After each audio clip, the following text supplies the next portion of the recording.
YouTube? Just making another video here in Santa Fe, New Mexico with this beautiful weather that we have here. We're going to do a walk around with a little black. A lot of you have been asking exactly what it has in it. We're going to do just a couple of videos through the walk around. So it's going to be a 3-part video walk around. So it won't be anything to do with the inside. It won't have anything to do with the powertrain. It won't have anything to do with the lights, the light bar. So we're just going to go truly the front differential, rear differential. We won't go into detail with the tires. We'll do that later, depending on exactly how many subscribers we get, how many views we get too as well. A lot of you have asked me what kind of suspension lift kit it has. There's this company called Liftmeister, or a company called Liftmeister. The guy that produced them, or the engineer should I say, is actually Mark MC. He's the one that produced it. He's the one that made it. So it is a 3-inch body lift kit with a 3-inch suspension lift kit. So Little Black is a 2002 Chevrolet Trailblazer. It's a Z71 package. For those of you that don't know, Z71 packages come with a better suspension springs. I added personally the Rancho front shocks and rear shocks too as well. Okay, so in terms of the suspension, like I said, has a forged piston that I bought off an engineer. So basically he designed it. You put it over the original piston, screw it and weld it, and that gives it longer suspension travel. Plus it has washers on top of the actual suspension spacer. So basically it gives it a longer travel too as well. I'm not exactly sure what the travel is, but as you can tell, in terms of the springs, they're a lot bigger than the regular or traditional springs. They're a higher rated spring, so there's Z71 spring, front and back. I'll show you the back in just a little bit.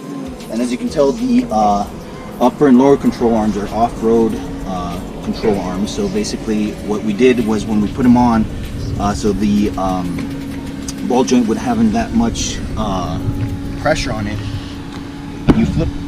It's called an RMT flip. So basically this one's the left hand side and that one is the right hand side. So you swap them and put them upside down, giving it less tension on the ball joint. As you can see too, the CV axles are reinforced. They're 40 series CV axle. So that's pretty much that in a nutshell. In terms of the Mark MC, I won't go into too much detail what I did to the top part, but this is the 3-inch spacer right here. That comes with the lift kit. The 1.5-inch spacer in the back. Let's see if you can see it right here. Over here, baby. Right there. That silver kind of spacer back there. As you can tell, Rancho all around. Not sure the exact models. I'll probably put a link on the exact models for the front and back. And that comes with the suspension. The body lift comes with all the hardware, the accessories that you need to install it. The manual too as well. Basically you're going to have to cut the front bumper. I have to cut and weld the front bumper to set it down, so basically the front bumper wouldn't be hanging a whole 3 inches downward. Comes with the bushings all around, and what else does it come with? Let's see. So going to a little bit back tracking what I had said about the Z71. So the sway bar link is a little bit different than your traditional Trailblazers. The sway bar and the sway bar links are positioned differently. The sway bar would be positioned inside of the frame when this is positioned outside of the frame as a Z71. Like I said, both the springs are rated differently, so they're more compressed, a thicker gauge too as well of wire. The coil, you can tell right away, is a little bit thicker because of the space that is between each coil. Same thing with the size. I think a traditional one is around that big, uncompressed. Mine compressed is that big, uncompressed is probably like that big. When I had to take it off to put in the washers and to put in the Rancho struts in the front, I had to uncompress them and compress them, which was a real pain in the butt. The ball joints came with the Moog off-road control arms, upper and lower. They were already pressed into each other, so I didn't have to go and press them or anything like that. Front diff has a true locker in the front, and the G80 in the back I put another true locker, so it has front and rear locker differentials.